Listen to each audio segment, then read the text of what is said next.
உள்ளாட்சி அரசு செய்தியால் இணைவு. தமிழிலும் மருத்துவம் பொறியியலை கற்க முதல்வர் நடவடிக்கை எடுக்க வேண்டும். அரக்கோணம் CISF 56ஆம் ஆண்டு விழாவில் மத்திய உள்துறை அமைச்சர் அமித்ஷா பேச்சு. ராணிப்பேட்டை மாவட்டம் அரக்கோணம் அருகே உள்ள தக்கோலம் பகுதியில் மத்திய பாதுகாப்பு அமைச்சகத்தின் கீழ் செயல்பட்டு வரும் மத்திய தொழில் பாதுகாப்பு படை பயிற்சி மையம் செயல்பட்டு வருகிறது.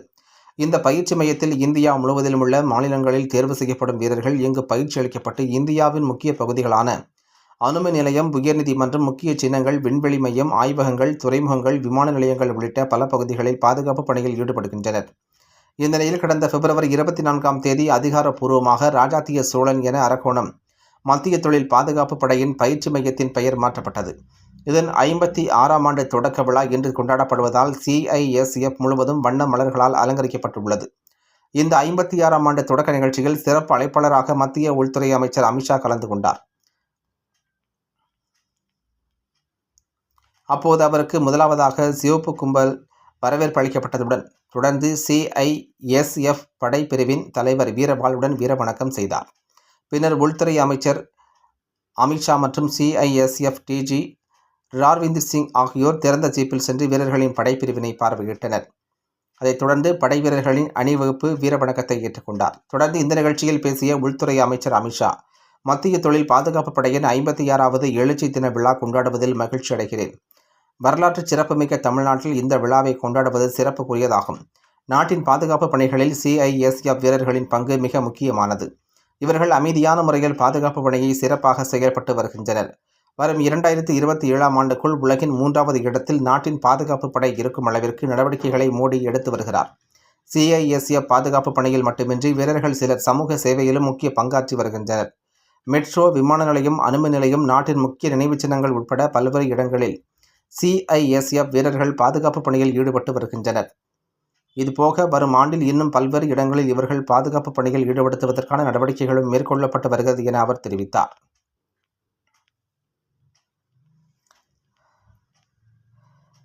மேலும் 56வது எழுச்சி தினத்தை முன்னிட்டு சிறப்பு மலரை வெளியிட்டார். தொடர்ந்து நாடு முழுவதும் உள்ள 6 இடங்களில் மருத்துவமனை மற்றும் சிறப்பு வளாகம் மற்றும் உடற்பயிற்சி கூடம் ஆகியவற்றை திறந்து வைத்து கொல்கத்தா, நொய்டா, சிவகங்கை, ஹைதராபாத் ஆகிய பகுதிகளில் 87.69 கோடி ரூபாய் மதிப்பில் புதிதாக கட்டவுள்ள கட்டிடங்களுக்கு அடிக்கல் நாட்டினார்.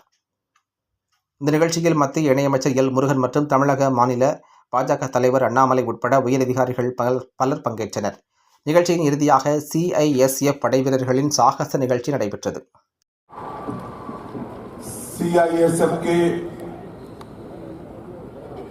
56वें स्थापना दिन पर आयोजित भव्य वार्षिक परेड में मेरे साथ मंच पर उपस्थित श्रीमान राजविंदर सिंह भट्टी, आए हुए सभी जनप्रतिनिधि, अलग अलग बल के अधिकारी और समग्र देश में फैले हुए CISF के मेरे जवान और उनके परिवारजनों को मैं बहुत बहुत बधाई और शुभकामनाएं देना चाहता हूं। 56 साल में CISF ने देश के विकास, देश की प्रगति और देश की आवाजाही तीनों को न केवल सुरक्षित रखा है, उसको सुनिश्चित रूप से चलने में बहुत बड़ी भूमिका निभाई है। इसलिए मैं CISF के सभी कर्मियों को बहुत बहुत बधाई और अभिनंदन देना चाहता हूं। देश का औद्योगिक विकास हो, चाहे एयरपोर्ट के माध्यम से, चाहे पोर्ट के माध्यम से, देश का व्यापार और देश का टूरिज्म हो, देश के अनुसंधान, देश के औद्योगिक विकास और देश के महत्वपूर्ण रिसर्च के संस्थान हो, CISF के बगैर इनकी सुरक्षा की कल्पना आज कर ही नहीं सकते। और ये CISF कर्मियों की अटूट निष्ठा, कठोर परिश्रम और अपने समर्पण का ही ये प्रतिफल है कि आज देश ये सभी क्षेत्रों में सुरक्षित रूप से आगे बढ़ रहा है और सीआईएसएफ ने जवानों ने ढेर सारे सामाजिक कामों में भी अपनी रुचि लेकर उसको आगे बढ़ाने का काम किया है।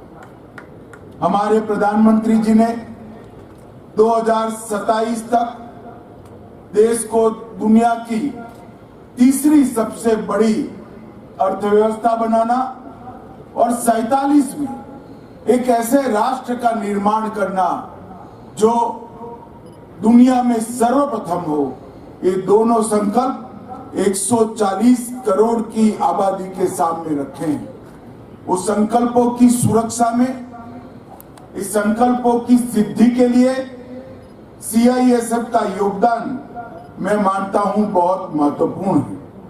आज हमारे देश के पूर्व गृह मंत्री और महान स्वतंत्रता सेनानी गोविंद वल्लभ पंत जी का पुण्यतिथि है। मैं आज उनको भी बहुत सम्मान के साथ स्मरण करना चाहूंगा। आज यहाँ पर मैंने 127 सीआईएसएफ के बलिदानी जवानों का स्मारक पर उनको श्रद्धांजलि दी है। 127 जवानों ने अलग अलग हिस्सों में सुरक्षा का काम करते हुए अपना सर्वोच्च बलिदान दिया है। मैं सभी के परिवारजनों को भी ये कहना चाहता हूं कि आपके परिवारजन के बलिदान के कारण ही आज देश उन्नत मस्तक के साथ दुनिया के सामने खड़ा है। यहाँ पर आज सेंटिनल का भी विमोचन किया गया। 22 जवानों को अपने उत्कृष्ट प्रदर्शन के लिए अलग अलग पदक दिए गए। 10 जवानों को प्रेसिडेंट पुलिस मेडल, 2 को जीवन रक्षा मेडल और 10 को गैलेंट्री मेडल देने का काम किया गया है। ये सभी जवानों ने सीआईएसएफ की उत्कृष्ट परंपरा को आगे बढ़ाने का काम किया है। मैं सभी को बहुत बहुत बधाई देता हूं। आज यहां से 88 करोड़ की कुल लागत से 6 विभिन्न इंफ्रास्ट्रक्चर और विकास परियोजनाएं जो सीआईएसएफ के बल कर्मियों के स्वास्थ्य, उनके सुचारू ड्यूटी के निर्वहन और उनकी सुविधाओं को बढ़ाएगी, इसका शिलान्यास किया गया। और एसएसजी नोएडा में नवनिर्मित व्यायामशाला और पब हॉल का भी लोकार्पण किया गया है। आज मैं देश के सामने गर्व के साथ कह सकता हूं कि सीआईएसएफ तटीय साइक्लोथॉन, इस साइकिल रैली जो आज अभी कुछ क्षण पहले यहां से शुरू की गई है, वो साइकिल रैली हमारे तट के हर गांव को कवर करते हुए विवेकानंद रॉक मेमोरियल पर जब पहुंचेगी, तब हमारे जवानों ने तटीय गांवों में न केवल सुरक्षा की दृष्टि से जागृति फैलाई होगी, गांव को, उनके गांव के बासिंदों को जागरूक किया होगा। इसके साथ साथ सुरक्षा की दृष्टि से बहुत महत्वपूर्ण सुझाव और गांव के विकास के लिए भी बहुत महत्वपूर्ण सुझाव हमारे सीआईएसएफ के कर्मी एकत्रित कर आएंगे। और मुझे विश्वास है इनके द्वारा प्राप्त ये जीरो ग्राउंड का लेवल का ये इनपुट हमारे तटीय गांवों की सुविधाएं और सुरक्षा दोनों को सुनिश्चित करने के लिए काम में आएगा। आज मैं तमिलनाडु की महान भूमि पर खड़ा हूं। 2019 में हमने तय किया कि बल का स्थापना दिन दिल्ली में मनाने की जगह देश के अलग अलग हिस्सों में मनाएंगे। और आज मुझे बड़ा आनंद है कि सीआईएसएफ का स्थापना दिन क्षेत्रीय प्रशिक्षण केंद्र तक्कोलम में आज मनाया जा रहा है। तमिलनाडु की संस्कृति ने अनेक प्रकार से भारत की संस्कृति की नदी को मजबूत करने का काम किया है। चाहे प्रशासनिक सुधार हो, चाहे आध्यात्मिक ऊंचाई प्राप्त करनी हो, चाहे शिक्षा के मानांक गढ़ने हो, चाहे देश की एकता और अखंडता का संदेश हो, हर क्षेत्र में तमिलनाडु ने भारतीय संस्कृति को बहुत मजबूत किया है। तमिल भाषा, तमिल संस्कृति और तमिल परंपराएं भारत की संस्कृति का अनमोल गहना है। उसको पूरा देश आज स्वीकार कर चल रहा है और इसी कड़ी को आगे बढ़ाते हुए इस प्रशिक्षण केंद्र का नाम चोल वंश के महान योद्धा राजादित्य चोल के नाम से करते हुए मैं बहुत बहुत आनंदित और उत्साहित हूं। राजादित्य चोल ने यही भूमि पर पराक्रम और बलिदान की अनेक गाथाएं गढ़कर वीरगति को प्राप्त किया था और ये चोल साम्राज्य की महान परंपराओं को आगे बढ़ाया था। आज महान योद्धा राजादित्य चोल के सम्मान में इस प्रशिक्षण क्षेत्र केंद्र तक्कोलम का नामकरण किया गया है। मैं आज फिर से एक बार योद्धा राजादित्य चोल को बहुत सम्मान पूर्वक स्मरण करना चाहता हूं। भाई और बहनों, सीआईएसएफ ने हमेशा सुरक्षा को प्राथमिकता दी है। 56 वर्षों में देश के हर एक क्षेत्र में जहां पर निर्णय हुआ, हर कोने में सीआईएसएफ ने राष्ट्र सुरक्षा में स्वर्णिम स्टैंडर्ड्स सुनिश्चित किए और ये स्वर्णिम स्टैंडर्ड्स ब्रेक करना किसी भी बल के लिए आसान नहीं है। इतने कठिन स्टैंडर्ड्स उन्होंने सेट किए। एक प्रकार से जब हम एयरपोर्ट पे जाते हैं, सीआईएसएफ का एक जवान हमें दिखाई पड़ेगा, हम अपनी धुन में निकल जाते हैं, मगर उसकी तपस्या और उसके परिश्रम का हमें कल्पना नहीं है। देश के कई कोनों में, चाहे बंदरगाह हो, चाहे मेट्रो हो, चाहे एयरपोर्ट हो, लगभग रोज 1 करोड़ लोगों की आवाजाही को हर खतरे से सुरक्षित करने का काम अपने सीआईएसएफ के जवान करते। और 1 करोड़ लोगों की आवाजाही देश के औद्योगिक विकास, देश के शैक्षणिक विकास और देश के सुचारू संचालन के लिए बहुत महत्वपूर्ण है। और सीआईएसएफ ने उसको जब से संभाला है, एक भी घटना चूक की नहीं हुई है। हमारे एयरपोर्ट भी सुरक्षित रहे हैं, हमारी बंदरगाहें भी सुरक्षित रही है, हमारी मेट्रो जो उनके सौंपी गई वो भी सुरक्षित है। और मैं गर्व के साथ कहना चाहता हूं, हमारी नई संसद जो बनी है मोदी जी के कालखंड में, इसकी सुरक्षा भी अब सीआईएसएफ के जवान संभाल रहे हैं। ये हम सब के लिए बहुत गर्व का था।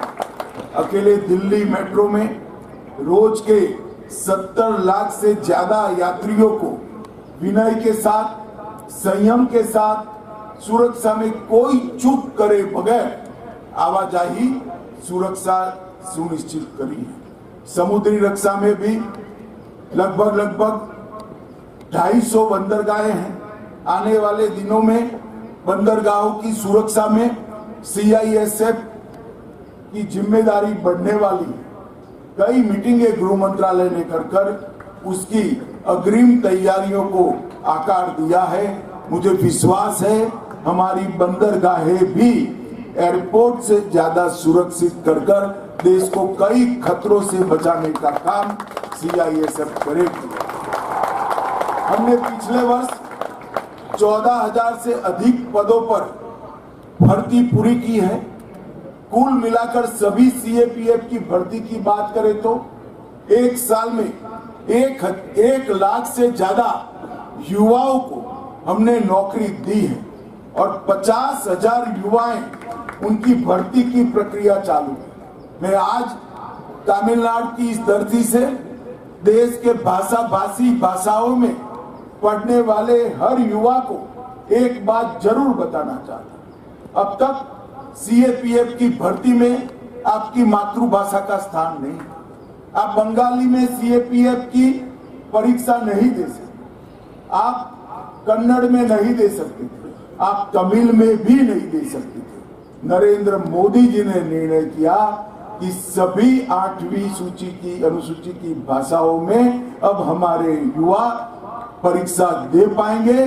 तमिलनाडु के युवा भी अब तमिल में परीक्षा देंगे। इस मौके पर मैं तमिलनाडु की धरती पर आया हूं, तो तमिलनाडु के मुख्यमंत्री को भी आग्रह करना चाहूंगा कि कई राज्यों ने पहल की है। मेडिकल की शिक्षा और इंजीनियरिंग की शिक्षा में स्थानीय भाषा में अभ्यासक्रम बनाए गए। मेरा आग्रह है तमिलनाडु के मुख्यमंत्री को कि तमिलनाडु में भी तमिल भाषा में मेडिकल और इंजीनियरिंग का एजुकेशन शुरू किया जाए, शीघ्र किया। और मैं मानता हूं इससे न केवल अपनी मातृभाषा मजबूत होगी और तमिल माध्यम में पढ़े हुए बच्चों को आगे पर समान अवसर मिलेंगे। मैं आशा करता हूं वो जल्दी ही इस पर कुछ कदम उठाएंगे। मैं 2 साल से कह चुका हूं, पर अभी तक कोई परिणाम नहीं मिला है। मुझे आशा है कि आज वो जरूर कुछ पहल करेंगे। हमने CISF को अत्याधुनिक तकनीकों से सुसज्जित किया है। नवीनतम तकनीकों से CIF को लैस कर रहे हैं। भारत सरकार द्वारा सभी एयरपोर्ट पर निजी यात्रा की सुविधा शुरू की गई है और हमारे CISF के कर्मी इसको बहुत सुचारू रूप से आगे बढ़ा रहे हैं, जिसके कारण सुरक्षा जांच में कम से कम समय लग रहा है। CISF ने एयरपोर्ट सुरक्षा में अंतर्राष्ट्रीय मानकों को न केवल अपनाया है, उसमें भी रिकॉर्ड गढ़ने की प्रक्रिया में CISF बहुत नजदीक है। इंटरनल क्वालिटी कंट्रोल यूनिट की स्थापना भी हमने की है, जिसके माध्यम से लगातार अभ्यास से सुरक्षा को सुनिश्चित किया जाए। अब CISF ड्रोन रोधी क्षमताओं के लिए भी एक विशेष प्रशिक्षण केंद्र स्थापित किया है। 2 प्रमुख एयरपोर्ट जेवर और नवी मुंबई वो बहुत जल्द ही CISF की सुरक्षा में होंगे और ये सब देखते हुए गृह मंत्रालय ने पिछले वर्ष CISF में 3 नई बटालियनों की स्थापना को मंजूरी दी है और उसमें से एक बटालियन पूर्णतया महिलाओं की बटालियन होगी। ये भी एक विशेष बात है। भाइयों बहनों, CISF ने केवल सुरक्षा के मामले में नहीं, CISF ने ये 5 साल में 5 लाख से अधिक पेड़ लगाए और ये वर्षा की सीजन में हमने CISF का लक्ष्य एक ही वर्ष में 3 लाख से ज्यादा पेड़ लगाने का किया है। मैं बल के हर एक कर्मी को आज कहना चाहता हूं, देश के प्रधानमंत्री मोदी जी ने एक पेड़ मां के नाम अपनी मां की स्मृति में एक वृक्ष लगाना और उसको अपनी ऊंचाई से बड़ा करने तक इसकी चिंता करना, ये अभियान हाथ में लिया है। CISF का एक कर्मी अपनी माता को अपना आभार व्यक्त करने के लिए एक पेड़ जरूर लगाएं और उसको अपनी ऊंचाई से बड़े करने तक उसकी चिंता करें, ऐसी मैं आज जरूर अपील करना चाहता हूं। मित्रों, मिलेट्स के उपयोग के माध्यम से बल कर्मियों के स्वास्थ्य को अच्छा बनाना, इसके लिए भी गृह मंत्रालय ने इनिशिएटिव लिया है और मुझे आनंद है कि 33% जो लक्ष्य रखा गया था उसमें से आप 28% तक पहुंचे हो। हमारे खाने पीने की बदली हुई आदतें और नियमित व्यायाम और योग ही हमें निरोगी और लंबा आयुष्य दे सकते हैं। बलकर्मी इतनी स्ट्रेस के अंदर जब अपनी ड्यूटी करते हैं, कई बार ओवर टाइम भी आपको करना पड़ता है। ये सब की विपरीत असर आपके स्वास्थ्य पर न पड़े, इसके लिए गृह मंत्रालय बहुत चिंतित है और इसके लिए ही ये योजना लेकर आए हैं। हमने CISF को मधुमक्खी पालन के लिए भी निर्देश दिया था। इतने सारे केंद्र पर मधुमक्खी पालन होकर उसका शहद हमारे सीआईएफ से कर्मियों के स्वास्थ्य को ही आगे बढ़ा रहा है। हमने सैनिक कल्याण के लिए कई सारे कदम उठाए हैं।